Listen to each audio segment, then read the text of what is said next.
Real estate is one of those massively expensive purchases. We're going to go over 37 tips and secrets for you to get an awesome, amazing deal by being a master negotiator. Anton Stentner podcast, and today we're talking about negotiation tips. Because where are we at? Is the market does everyone need a deal today? Yes, and everyone thinks they also own a mansion. And everything is unaffordable because interest rates are high. So I feel like this is the best time to talk about these negotiation tips. There you go. So let's get into tip number 1, know your market.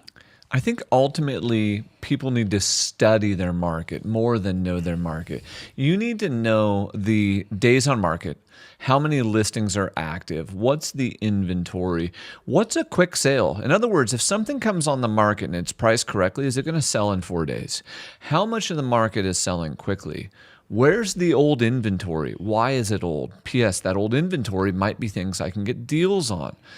What's the list to sales price ratio? That's a metric that shows you if the property was on the market for $100,000 and it normally sells for 98, that the list to sales price ratio would be 0.98, or the average buyer is getting 2% off. Understanding these metrics will help you to understand, hey, am I in a bidding war? Am I not in a bidding war? Which direction is supply? And then last but not least, always watch price reductions and cancellations. Those are huge. If we know which ones are having to reduce the price or why listings are to the point where they have to cancel, that's an indication of the market. Number 2, complete research of the property. You know, a lot of times when we're chatting with our buyers, they're like, oh, what about this? What about this? And they start asking questions about the property.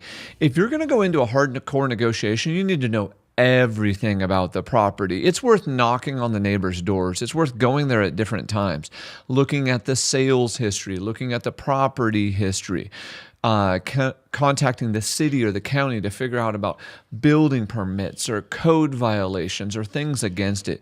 You want to know the full history, and you also want to know the history of why the seller's selling and how long they've been there and what maintenance they've done. Number 3, why is the seller selling the property? Okay, this one is almost like the most important question to ask. Mr. and Mrs. Seller, why are you selling?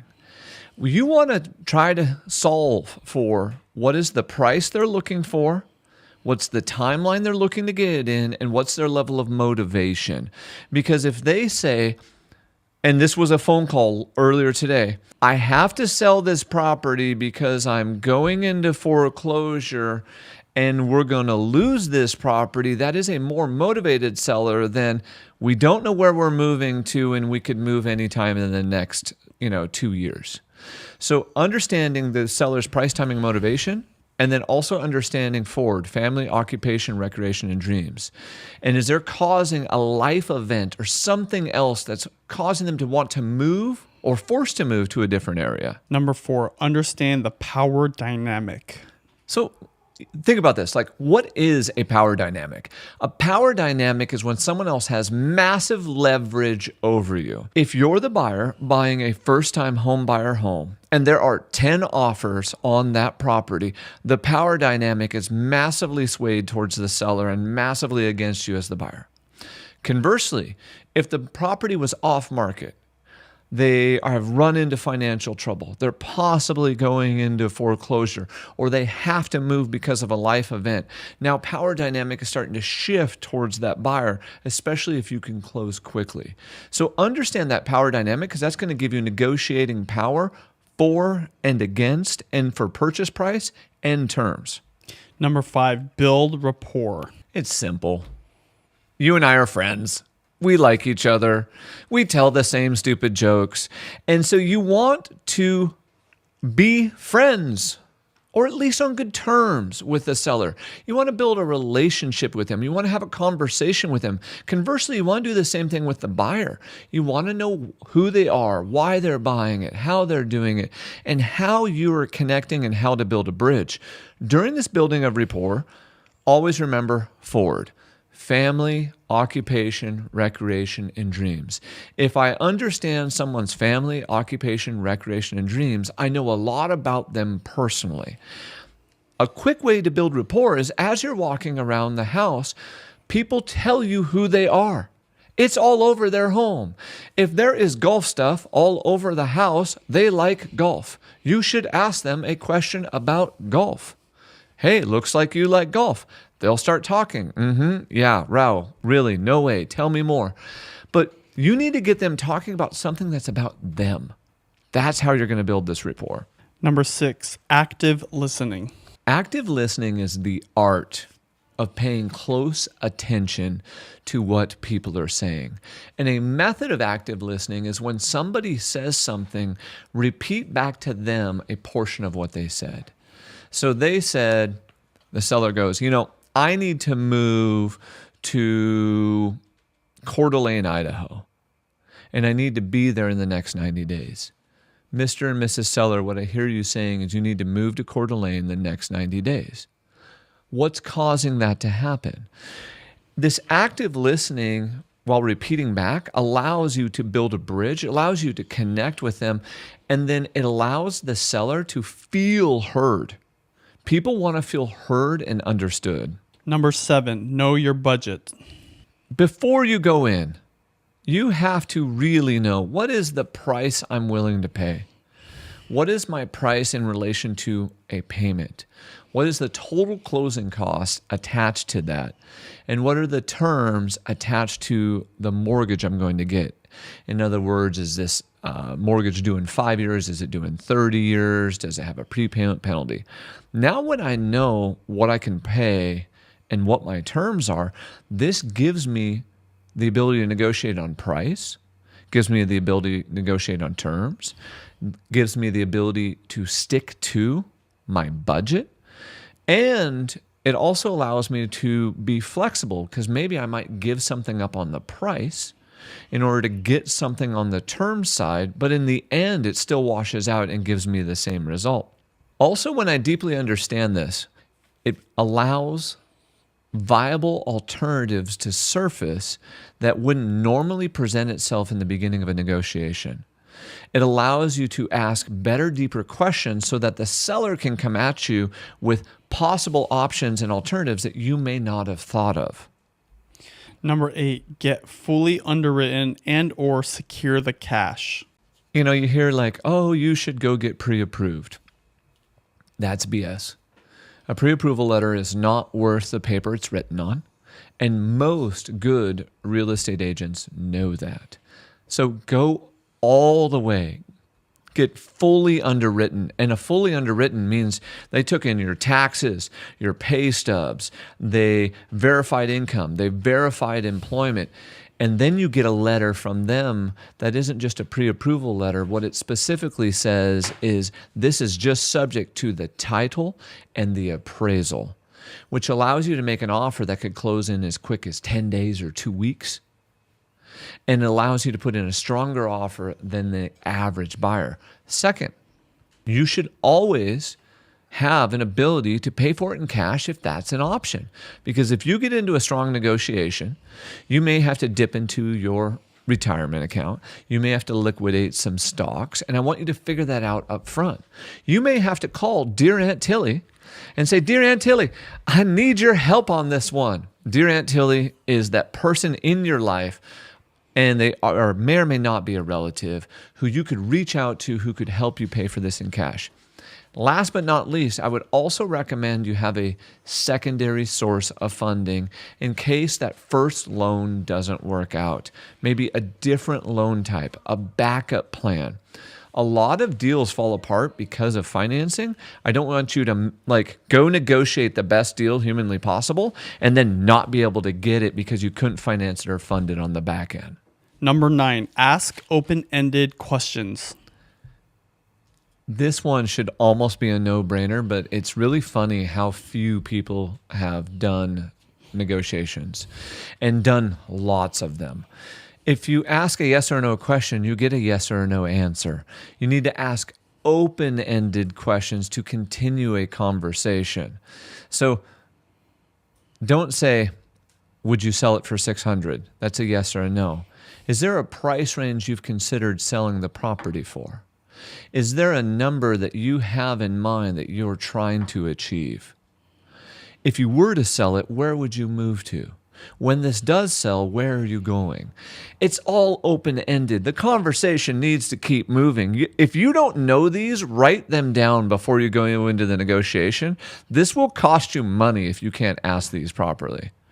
Also, if you ask close-ended questions and it's yes or no, they almost draw a line in the sand mentally, so they won't adjust versus getting them to talk. Not only will they maybe be open to options, but also they might tell you things that you need to know, like the motivation. Bingo. Because if what happens is with the yes, no, not only do they start to draw a line in the sand, worse than that, they start to get offended and they dig their heels in. So now you're just stuck back up against a wall. Yeah. Number 10, mirroring and matching. Mirroring and matching. This one is very simple, but a lot of people don't do it. See, you could talk real fast like this, and if the seller's talking real fast like this, you should match their pace. If the seller's more relaxed and they're hanging out and they're really like, hey, just sit down on the porch here, then you sit down on the porch. I did a land development deal one time, and the guy said, well, if you want to ride around on the tractor. I said, yes, sir, I do. And I went out there and I hopped on the tractor with him, and we literally rode around for the next 35 minutes. But the whole time he was on the tractor, he just talk. When he wasn't on the tractor, no talk. That's what we mean by mirroring and matching. We're mirroring and matching their pace. We're mirroring and matching their comfort. Mirror and match their style. Okay, how they're dressed. Don't show up in a suit if they're going to be sitting there in flip-flops. Number 11, labeling emotions. Here's a really good way to do that, to label someone's emotion. What I hear you saying is this, and I'm feeling this. Let me give you an example. Let's say you said, what about the price is important to you? Another open-ended question. And they said, I have to get $750,000. If I don't get $750,000, I can't move.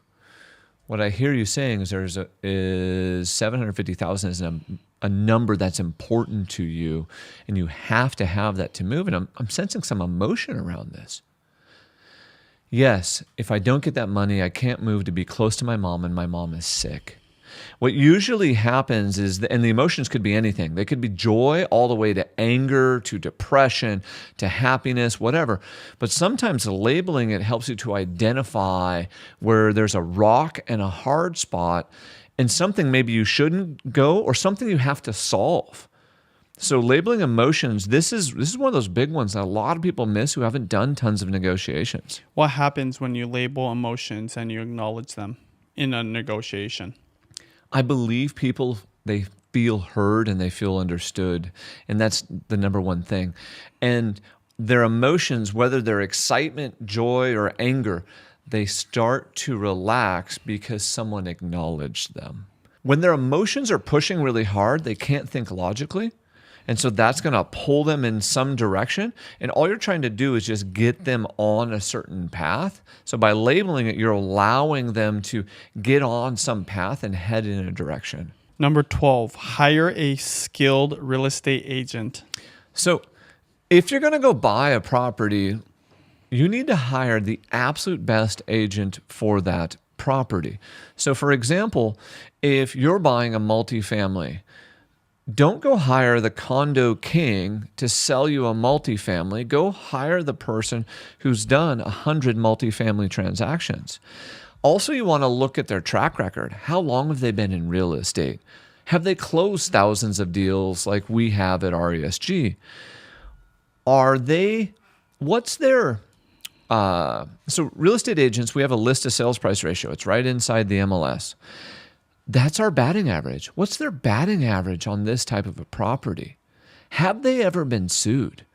Do they have a team that can support you at multiple hours of the day or through multiple things in case the agent is sick or goes on vacation? And then next, do they have a huge network? Because their network works for you in multiple ways. It works for you when they know the other agent. You're going to get better negotiations. It works for you when they have multiple inspectors, multiple contractors. when they know the title officer, when they know the escrow company, when they have a relationship with the lender.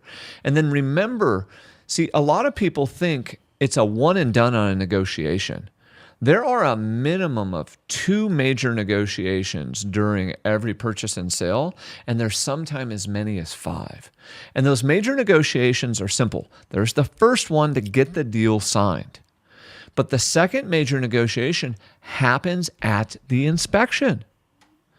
The next negotiations happen because of any of your contingencies, happen because of the appraisal, happen because of title, happen because of your lending working or not working, happen because of changes inside of the outside market where you may have to come back and ask for something. So this is not a one and done. Make sure we're hiring the person that can best represent your interests and this transaction and has the right network to get it done. Number 13, create the illusion of control. I love this one. The illusion of control. So this sounds nefarious, but it's not. What you're doing is you're actually relaxing. You're being a good human. And you say, hey, Benji, how do you wish to proceed? How would you like to move forward with this? All you're doing is you're allowing the seller or the buyer to make some decision there. That's putting them in control and putting them in the forefront. Another good way to say something like that is maybe give them a little bit of options. Would be, if I was to give you your price, would you be willing to give me some terms? Now, that's a great thing because now we're giving them options and they're still in the driver's seat. Nobody wants to feel like they don't have choices, so give them control. Number 14, use silence. Okay. Silence will do the heavy lifting. Ask a strong question and then do this. Bite your tongue, sit on your hands, zip your lip, and go 1, 2. And so when I'm coaching agents, in the market center or on our team, and I can hear them starting a phone negotiation, I'll literally have them state the question, and then I'll go like this and make them sit there and go. And because of these cell phones, because our society's gotten so used to instant communication, silence will do all of the heavy lifting. I'd like to offer you an amount less than the $300,000 you want for your land. How do you feel about that? The silence will pull it right out. But what happens is people get nervous, so they just want to No, big pauses are necessary because also we're dealing with emotions. We need them to have time to be able to think and consider the question that you just asked them. Number 15, be willing to walk away. 1, you have to say it. I'm willing to walk away. 2, you have to demonstrate it. 3, you have to tell yourself what your walk away number is and then just walk away. Some of the best deals we've ever negotiated were not negotiated in round 1. They're the ones we've come back to 2 times, 3 times, 4 times, 5, or sometimes over months. We're negotiating this large land development deal with 9 sellers right now. Anytime you get 9 of anything, it's a mess. 9 separate people. There's one seller in particular, and he said, you know what, we can't do it. We got to wait till after the elections. Okay. But if I buy all of your neighbors, we may not be here after the election. Okay? We may have already started this project. We may already be down the road. And then what we're going to do is we're just going to call him every 2 weeks to check in and give him information and items of value so that he can best make the decision. But today, he's immovable. There's no point in fighting with it. So you got to walk away. Walking away is easier too when you know all the information, the market data. So you know where to draw the line in the sand and you don't get tempted to go back.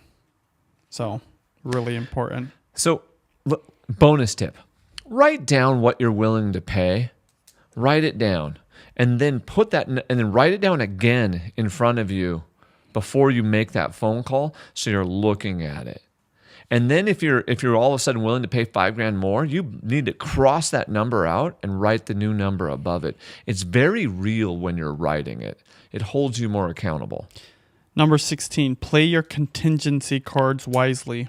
Okay, so if you're in a multiple offer situation, you may not get the inspection, the appraisal, the financing addendum, the title addendum, the information verification period, blah, blah, blah. You may have to remove some of those. So you need to play some of your contingency cards wisely. You may also just put in an inspection or a feasibility, and during your inspection or your feasibility, come back and add in contingencies afterwards. So you need to come up with a strategy based on the motivation of the seller and your motivation to purchase, but you also have to adjust on the fly and then be willing to come back and renegotiate. The best deals are negotiated multiple times, and you could start with contingencies in or out and then remove or add as you move forward. Number 17, negotiate repairs and upgrades. So let's say we're buying a 6-unit multifamily, and let's say the roof is dying. If the roof is dying on a 6-unit, I mean, it's probably a $50,000 roof in our area. I mean, that's going to be a big roof. So you go, you get the inspection done, and all of a sudden, you know it's going to be $50,000. Well, maybe the seller's not willing to spend that. Maybe you could get a credit, though, for $65,000. Maybe you ask for the roof and a plumbing problem and a carpet problem to be able to just settle for the roof. Or maybe you're going to go and ask them for an interest rate buy down to get your payment lower instead of the roof, and you're just going to do the roof later. You should always, if the opportunity presents itself, negotiate repairs and negotiate upgrades. And when I say upgrades, this is more for that traditional home buyer. Let me give you an example. We sold a home in Bothell a little bit ago, and the appliances didn't match. Like, there are all stainless steel appliances and a white dishwasher. And it just stuck out like a sore thumb. And you can tell the thing's 22 years old. So part of the negotiation, because my client wanted, as they sign the offer, they go, the most important thing to me is to get rid of that dishwasher. And I go, I will get you a dishwasher if I can. I mean, you can't promise that you'll get it. So there was a lot of little things that came up on this house, just minor deferred maintenance stuff. We created a giant list, 22 deferred maintenance items, maybe $1,500 by it, if they knew how to do it themselves, right? And maybe $2,000, $2,500 if you had to pay a contractor to do it. And all the rest of the appliances are pretty nice. So our client was like, oh, I want this super nice stainless steel. Here's the model number. Here's the link. Very specific $1,250 dishwasher. So they looked at it and they go, oh, it's a no-brainer. And they just agreed to pay for the dishwasher because it was cheaper than the alternative. This is how you can stack some of these upgrades in your favor if you give them options. Reverse the role, though. What if you're the one that owns a property with a white dishwasher or appliance, or your client is the one? Yes. How do you factor that into the negotiations, or do you preemptively avoid those situations where the agent will negotiate with you?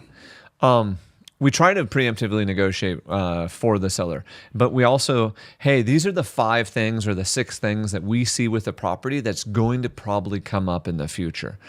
And then when I get that giant list, part of our negotiation is you pick up the phone, you call them, and you go, man, this is a really long list. Silence. 1, 2. And the agent usually goes, yeah, it is. And you go, do they need all this? And they go, and then you do the same thing. You just go dead silent. And they go, no, what's really important to them? And they'll go, item 4 and item 5. Cool, we'll take care of item 4 and item 5. And anything else, I think my seller's just going to tell you to pack rocks and go on down the road. And they usually go, okay. What's really funny when you've done thousands of negotiations like me, you know how to step into it and you know what to ask and when to ask it.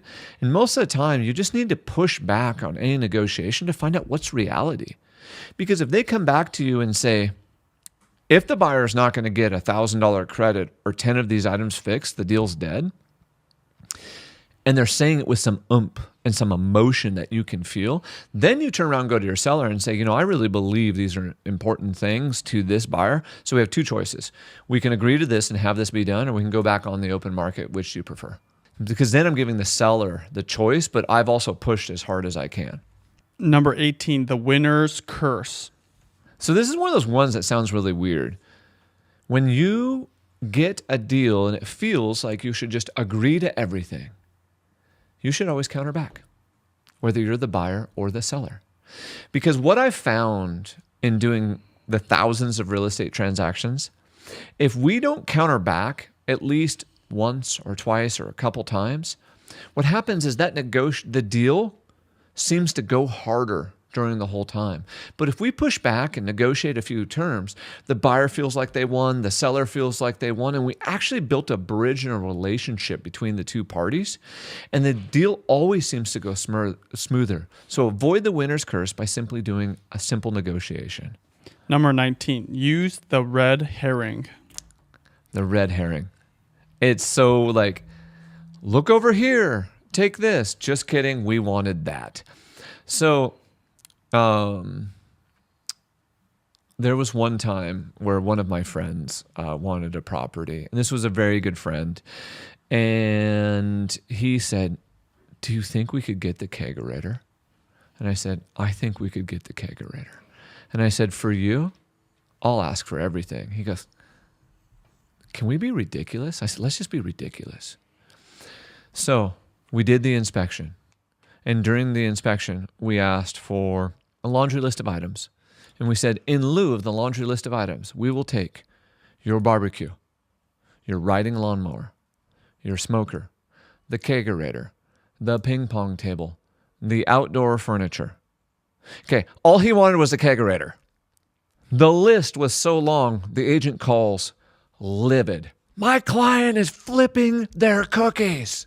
This was the red herring of all red herrings. And I said, if you do inspection items 5 and 6, and you give them the kegerator, I think I can get this done for you. She goes, done, no problem. I pick up the phone, I call him, I go, I got you the kegerator, bro. But it was all a red herring. They didn't want the barbecue, the smoker, all the lawn furniture, the riding lawnmower. They wanted the kegerator. Why? Because this guy had built this cool custom kegerator. It had these cool custom taps, and there was this thing that you could mount it, to sit in a special bar that he had made that sat in the garage. And they wanted that setup. They were even willing to pay him for the setup, but they wanted to ask for it first. Number 20, understand your exact closing costs so you can negotiate according and know the exact number you have to come to the table with. You're stealing a little of my thunder. Hey, let's do it over again. No, it's totally fine. This is perfect. The idea is really simple. People generally only know their price and their payment. They don't know the exact closing costs, and they don't have a breakdown of the closing costs. So I'm saying you get the good faith estimate from the lender, and you know how much you're paying in origination fee. You know the interest rate. You know how much you're paying for title, for escrow, for the recording fees. Here's why. Because if I know that, I know the exact cost I have to come up with, and I may just be able to, during the negotiation, go to the seller. Well, if you bought my client's interest rate down, if you bought my interest rate down 0.5%, we could do this transaction. But if I don't know these fine details, I can't negotiate them. I believe in most negotiations, people go in ill-equipped, unprepared, undereducated, and without skilled representation over and over and over again. And then they complain and say, real estate's, it's overpriced. There are no deals. No, I'm sorry. You suck at making offers, and you haven't generated enough leads and written enough offers to get the right deal to match your criteria, and you don't know your numbers well enough. Plain and simple. Number 21, victory illusion. The victory illusion is also known as a throwaway item. It's just something you give to another party to make them feel good. So we're doing this deal, and I'm the buyer personally, and the seller all of a sudden calls, and they are in a panic, and they go, I made a mistake. And I said, okay, what does that mean? Tell me more. And they go, there's a wood shelf in there that was carved by my dad, and my dad actually built that mailbox. And the wood shelf is attached, and the mailbox is attached. Okay, it's on a post, but it's attached. So anything that's attached goes with the property. And they go, man, I really love that mailbox. I was like, it's beautiful. And she goes, I know. I said, you know what? Don't even worry about it. I can go buy a new mailbox. Take the shelf off the wall. Don't even worry about it. Don't even patch the hole. We'll fix it. That was a throwaway item. That was a major victory for the seller because of the emotional attachment. For me, it meant buying a $50 mailbox and a $10 post, and then buying another $20 shelf. No big deal. But that'll help you during another part of the negotiation. Number 22, be patient and avoid rush decisions. Okay, so a lot of the times what happens, even as an investor, as a home buyer, you start making an offer and we get all excited and we start, if it's a house, we envision where our family's going to be and where we're going to barbecue. So we get this emotional pressure to make rush decisions. During a real estate transaction, your job is always to slow down, breathe, review your goals, review your numbers, make the best decision possible. It has cost me the most money, and I've made the most costly mistakes when I've just runned and gunned and not slowed down and reviewed the numbers and said, okay. Now, sometimes you only got an hour or two to do that, but give yourself a second. Take a breath. Don't let the emotions rule. Number 23, use data and evidence in negotiations. So when you're negotiating with the seller and the seller says, I want $800,000 for this land development project, and it's only worth $6,000, go gather that information. Bring them the information back. You're getting ready to flip a house, and because you want to buy their house, and they're like, oh, my house isn't perfect. You need to pay me $450,000. Go get the bids. Come back and show them it's going to cost $150,000 to repair your house. Because then what I'm doing is I'm showing facts. And then what that does is that combats their emotions and allows them to get out of the emotions and get into the facts. Because the seller and the buyer, they always want to get into their emotions. We want to get into the facts. So always use data and specific evidence. If you don't take my offer today, it shows that the market takes an average of 61 days to sell. Are you willing to wait another 50 days? You said you got to move to, Coeur d'Alene. Are you ready to move? Well, we got to move now. Well, we should probably take this offer. This is a good one to shorten negotiations because instead of the whole back and forth to get to like a winning number, you already know what the number should be and you have the data support it. So it probably brings them down, maybe not quite to the number, but maybe way closer without the back and forth. Bingo. It's not going to kill off all the back and forth, but it can help to alleviate some of it. It justifies your offer. Number 24, time dichotomy. So time dichotomy is the idea of who has the motivation and who's being forced into a situation based on time to have to act quicker. You can always use time dichotomy to your advantage. If the seller knows that they have to move to Miami, Florida, and that their family is already in Miami and they're here just until the home is sold, you as the buyer now have leverage. If you know the buyer is making an offer and that the buyer, their lease runs out in the next 60 days, that means they have to find a home in 2 weeks. You can use that in your negotiation. So always try to understand price, timing, motivation. That's such a key factor. Number 25, maintain a professional and calm demeanor. So, stay zen. Don't ride the emotional roller coaster of the transaction. You need to stay calm. You need to stay in the middle and not let your emotions rule the transaction. Because if for some reason you get upset and you fly off the handle, or you get too overly excited, you need to stay in the middle, catch yourself when your emotions are getting out. And so what I do personally is I have two people inside of my life that are very unemotional type, and one of them is my CFO. And so when I feel myself getting emotional about a transaction, I grab my paper and I grab my bullet points and I go to her and I present my case, because she does not care. And she will just go bing, bing, bing, bing, bing, and just bap, slap you right back into reality. And I go, psh, thank you for the beating, Rochelle.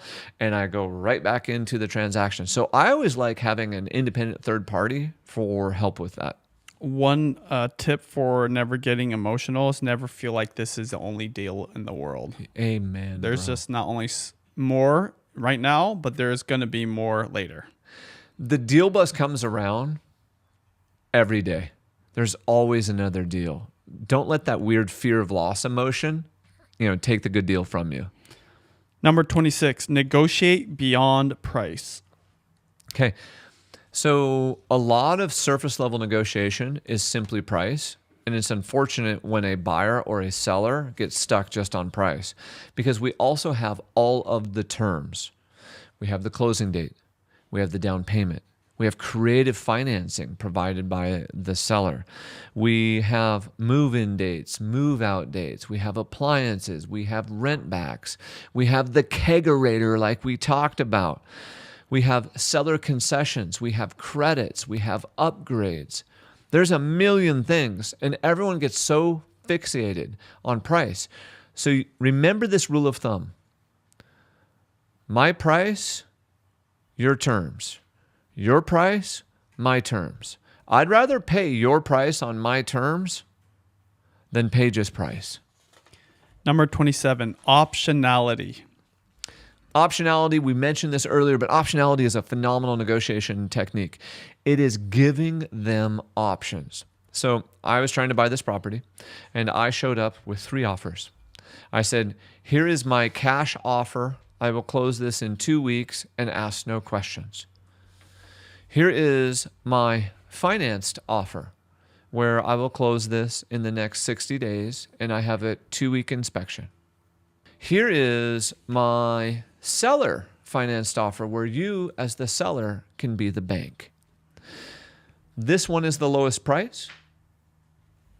This one, the one in the middle, is the medium price. This is the one that'll make you the most money.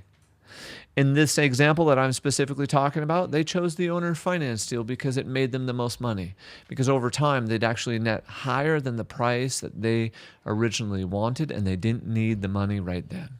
Number 28, what if realities? What if realities? No, this is a really good one. You have to take people to a hypothetical future. And so you talk about a future event that causes some change that may be favorable or unfavorable. So, for example, right now, what if the elections caused the economy to crash?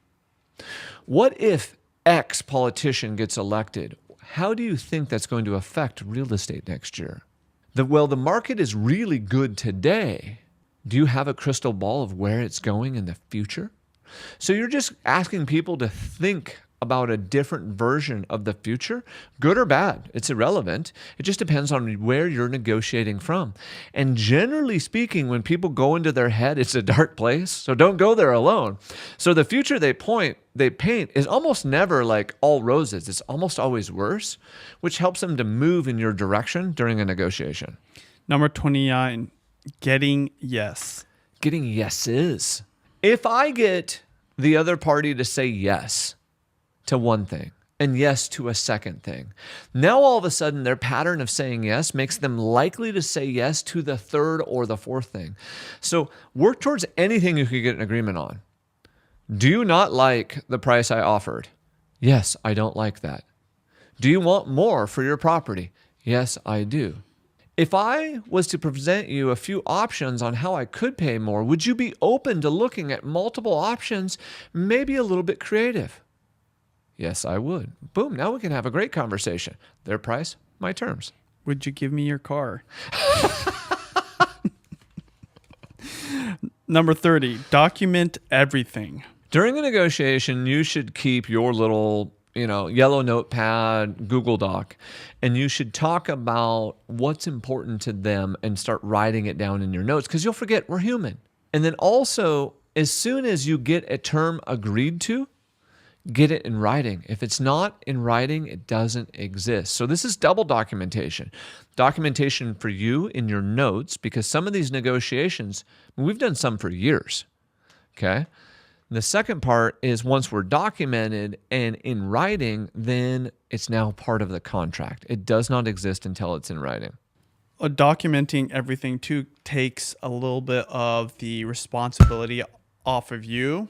If they're in the wrong, right, and point the finger at you, but you have documentation on it, and a suggestion is play dumb when you bring it up. It's like, oh, sorry, I was just looking at this email that I was referencing for this situation. And then it almost kind of, it's not like blaming them. It's just showing them the facts, right? Facts are powerful because it's hard to argue them. 100%. And then that's why documenting is really important. This is why in a negotiation, for me personally, I like to do almost all of it through email because there's that back and forth rather than on the phone, though sometimes the phone is necessary. I will push back and challenge you there, my friend. Your best negotiations will happen face to face because you can read, hear, feel all of the senses in front of you. Your second best are on the phone. And then what we do is then we follow up and document it via email, text message, and in your notes. So when I'm talking about notes, people don't realize we keep a log on what's happening inside of our CRM for all of our negotiations for just in case, or for some reason, you're ever brought before a judge. If I have all the documentation, boom, here you go. Here's what we've been doing. I totally agree. But I always follow it up with an email It has documenting to be, what we just talked about for sure. Because the whole silence, right? The silence tactic happens on the phone or in person. Yes. Not on an email. Gives them time to think. Okay, number 31, use anchoring. So a lot of people don't understand what anchoring is. Anchoring is this idea of the seller wants $1 million. And I just throw out there, I'll give you $500,000 for it. And they go, what? No way. You're throwing these anchors or these brackets out around on the extreme. Well, would you take 1.2? Well, obviously I'd take 1.2. Well, how much under $1 million would you take? You're literally starting to bracket or anchor in around whatever term it is so you can force something to the middle. Because in the middle, they also feel like they're winning. They feel like they're building a bridge, and you're having an actual negotiation. What happens with most negotiations is people make one chess move and then they stop.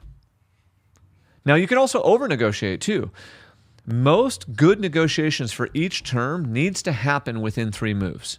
If it takes longer than 3 moves, you're dragging it out, and you need to break it up and come back to it. Number 32, Batna, best alternative to a negotiated agreement. What's a Batna? A Batna, like you just said, the best alternative to a negotiated agreement. What's your alternative if this agreement fails? And then how could you use it as leverage? So that was one where you could give an example to the seller. But let's go back to our development project. The best alternative, if the holdout seller doesn't come, is just to do the project with everyone else. But the problem is if we don't get that holdout seller, then we don't get the 2 to the north of them. So we have to start coming up with options B, C, and D. So your best alternative to a negotiated agreement is what are options B, C, and D. If I know my B, C, and D options going in, I have multiple methods of doing it. And then also, as I'm thinking about that, for every property we're purchasing, we're also having multiple exit strategies. Number 33, ZOPA, zone of possible agreement. The ZOPA. What can you get that buyer or the seller to agree on? As I get them into that zone of possible agreement, I get them saying yes, I'm starting to hone in on what is the sticking points and then what are the negotiables. So with a lot of negotiations, we run into negotiables, non-negotiables. Well, if I can personally agree to the negotiables, then I need to move my non-negotiables somewhere in the somewhere in the zone of agreement into a situation that'll work based on the price and terms that I'm willing to pay. Number 34, the reverse offer. The reverse offer. They're backing you into a corner. They're being unreasonable. Flip it completely around. Hey, Benji, if I was the seller, how much would you offer me today? If I was you, what would you pay for your own property today? And they'll go, $1 million. And you go, come on. We know that's not worth it. What's the real number? And what you're doing is you're getting them to reverse into where you're at. Also, just say, okay, assuming I was willing to pay your high, ridiculous price, what are things that you could offer me in order for me to be able to pay that price? And then they start offering you terms. You're going in reverse. So never give an offer you wouldn't be willing to take. And that's another way to say it to the seller. Well, what would you be willing to take? What's an offer you'd be willing to give? If you were repurchasing this today, how would you do it? Generally speaking, you got to be careful because their first response is super emotional. They go, I paid 30 grand for this, 40 years ago. I get that. What's it worth to you today? Well, I'd only pay 500. Well, do you see where I'm coming from? See, you want $1 million. You just told me you'd only pay 500. Well, I just think the market's dumb. Well, I told you I'd pay more than 5. Where do you think we should go from here? Well, if you gave me 800, well, we're starting to get near reality, but my number's lower than that. Well, maybe 700. Okay. What terms are you willing to give? Because then I could probably pay 7. People think as they're listening, this is the realest of real negotiations. This is how they all happen. And I like Columbo. If you don't know who Columbo is, that was like a TV show in, late 70s, early 80s, or maybe the 80s and the 90s. It came on when I was a kid. My dad liked it. Columbo would just show up and he was brilliant. Super smart guy, the most observant person out there. But he played dumb. He'd pretend like he didn't know. And he would go, so, I'm just trying to figure out, why your car was at the murder scene, at about 10 o'clock at night. It just doesn't line up. He would ask open-ended questions, just kind of nonchalantly, beating around the bush, playing a little dumb, and people would answer his questions. That's the way you do this. Yeah, you'll be surprised in negotiations what people will tell you and then what you can actually get if you're willing to do it. And that's why the silence one is the hardest, because the silence is not a bad thing. It's just them thinking, but the silence won't last very long unless you're talking to like a real negotiator. A real negotiator will outweigh you. But then you also know where you're standing and where you should be negotiating. Sometimes with a really hardcore negotiator, this is a good one. You just go, you know what? I'm going to throw my cards on the table. These are my terms. What are your thoughts? And just play. Play with your cards face up. I'm playing with my cards face up. How do you want to play? The other thing, too, is notice how a negotiation is never one of these 37. It's little pieces of all of these. So what we're doing is we're like scratching the surface. So you need to be subscribed so you hear more things like this, because this is the surface level. Each one of these could be like 20 minutes, 30 minutes, an hour-long explanation about this one tactic. That's what's crazy. We're just trying to give you ideas.